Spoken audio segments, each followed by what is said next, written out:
નમસ્કાર મિત્રો, દેશ અને દુનિયા તેમજ ગુજરાતના મહત્વના સમાચારમાં આપનું સ્વાગત છે। આજના મહત્વના સમાચાર મેળવવા માટે વિડીયોને અંત સુધી જોતા રહો। સૌથી પહેલા આવા જ સમાચાર મેળવવા માટે આ ચેનલને સબસ્ક્રાઇબ કરવાનું ના ભૂલતા। ત્યારબાદ જોઈએ તો વાહન ચાલકો હવે સાવધાન થઈ જાઓ, કારણ કે ડ્રાઇવિંગ લાયસન્સને લઈને કેટલાક નવા નિયમો બનાવવામાં આવ્યા છે। તો ચાલો મિત્રો સમજીએ કે શું છે આ નવા નિયમો, કે શું છે સરકાર દ્વારા બનાવવામાં આવા નવા નિયમો, શું છે સરકારની ગાઈડલાઈન। તો જાણો મિત્રો, રાજ્યના 13 જિલ્લામાં આગામી માર્ચ સુધીમાં પાક્કા લાયસન્સ માટે ડ્રાઇવિંગ ટેસ્ટ ટ્રેક બનાવવામાં આવશે। ડ્રાઇવિંગ ટેસ્ટ આપવાથી ડરતા લોકો રેન્ટ આધારિત કરારથી લાયસન્સ કઢાવી લેતા હતા અને ડાયરેક્ટ ફાયદો ઉઠાવી લેતા હતા।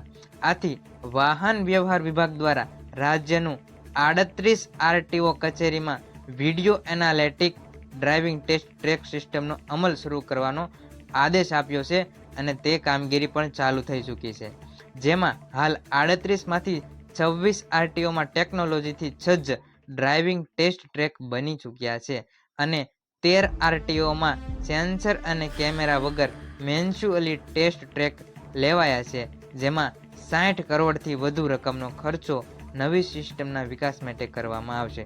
સાદી અને સરળ ભાષામાં સમજીએ તો મિત્રો, અત્યાર સુધીમાં જે ડ્રાઇવિંગ ટેસ્ટ આપવા જતા હતા એ લોકો સામાન્ય એજન્ટ દ્વારા પણ લાયસન્સ મેળવી લેતા હતા, અથવા તો પૈસા આપીને પણ લાયસન્સ મેળવી લેતા હતા। એટલે હવેથી જે સરકારનો મહત્વનો નિર્ણય લેવામાં આવ્યો છે કે જે ડ્રાઇવિંગ લાયસન્સ માટેનું કેમ્પસ એટલે કે ગ્રાઉન્ડ હશે તેના પર કેમેરા મૂકવામાં આવશે અને વિડીયો રેકોર્ડિંગ કરવામાં આવશે। એથી મિત્રો હવે તમારે કોઈ પણ સંજોગોમાં એજન્ટ દ્વારા કે પૈસા આપીને તમને લાયસન્સ નહીં મળે। હવે જો તમારે મિત્રો લાયસન્સ કઢાવવું હોય તો લીગલી જ તમારા મહેનતથી જ લાયસન્સ કઢાવવાનું રહેશે। ત્યાર પછી જોઈએ તો હાલ સોશિયલ મીડિયામાં એક અફવા ફેલાઈ રહી છે। જો તમે સોશિયલ મીડિયા વાપરતા હોય તો સોશિયલ મીડિયાથી સાવધાન રહેજો મિત્રો। સોશિયલ મીડિયામાં અફવા ફેલાઈ રહી છે કે 100 રૂપિયાની જૂની નોટો બંધ થશે। તો મિત્રો જાણીએ સમગ્ર માહિતી, શું છે આ હકીકત।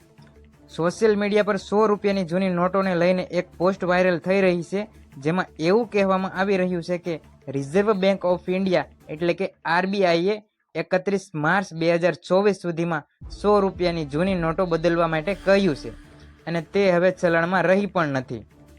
મિત્રો સોશિયલ મીડિયામાં એક અફવા ફેલાવવામાં આવી રહી છે કે થોડાક સમયમાં 100 રૂપિયાની જૂની નોટો જે છે તે બંધ થઈ જશે। તો શું ખરેખર આ બંધ થઈ જશે?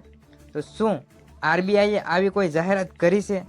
સોશિયલ મીડિયામાં 100 રૂપિયાની જૂની નોટોને લઈને કરાઈ રહેલા દાવાની એચડી ન્યૂઝની ટીમે તપાસ કરતા જાણવા મળ્યું છે કે આરબીઆઈ દ્વારા આવા કોઈ પણ પ્રકારની સૂચના આપવામાં નથી। એટલે કે મિત્રો 100 રૂપિયાની જે જૂની નોટો છે તે કાયમી ધોરણે ચાલુ જ રહેશે।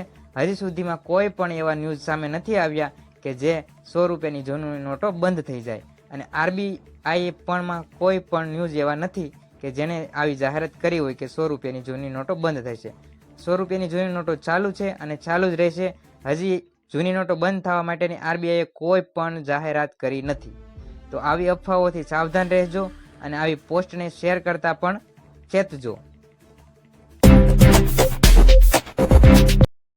ત્યારબાદ જોઈએ તો જાહેર જનતાને ખાસ અપીલ કરવામાં આવી છે કે હાલ રેશન કાર્ડમાં કેવાયસીની કામગીરી પૂરજોરથી ચાલુ છે। આથી કેવાયસીની પ્રક્રિયા માત્ર કોઈ પણ ગ્રામ પંચાયત, મામલતદાર કચેરી અથવા પીએમ રેશન મોબાઈલ એપથી કરવાનો આગ્રહ રાખવો। કોઈ બહારથી કેવાયસી કરાવવા આવે તો કેવાયસી કરાવવું નહીં, તેમજ મોબાઈલ નંબરનો ઓટીપી તમારે આપવો નહીં। કેવાયસીના નામે બેંક ફ્રોડ થઈ શકે છે અને તમારા બેંકમાંથી પૈસા પણ ઉપાડી શકે છે। એટલે મિત્રો ગુજરાતની જનતાને ખાસ અપીલ કરવામાં આવી છે, હાલમાં જે રેશન કાર્ડની કામગીરી ચાલુ છે કે તમારું જે કેવાયસી ફરજિયાત કરાવવું પડશે, નહીતર આગલા મહિનેથી તમારું રેશન બંધ થઈ જશે। તો મિત્રો તમારા ગામમાં પંચાયત અથવા તો મામલતદાર કચેરી અથવા તો મોબાઈલમાં જે એપ્લિકેશન છે તેનો ઉપયોગ કરીને કેવાયસી કરવું। જો તમારા ઘરે કે કોઈ બીજી કોઈ જગ્યાએ તમે કેવાયસી કરાવવા જાઓ અને તમને ખબર ન પડતી હોય તો તમારા સમાજનો કે ઘરનો કોઈ સભ્ય છે ભણેલી વ્યક્તિ હોય તેમને તમારી જોડે રાખો, નહીતર જો ઓટીપી દ્વારા તમારા મોબાઈલ નંબરથી તમારા ખાતામાં જે પૈસા છે તે ઉઠાવી જાય છે અને આવા કેસ ગુજરાતમાં હાલમાં ઘણા બધા નોંધાઈ ચૂક્યા છે. આથી પોલીસ તંત્ર દ્વારા ગુજરાતની જનતાને ખાસ અપીલ કરવામાં આવી છે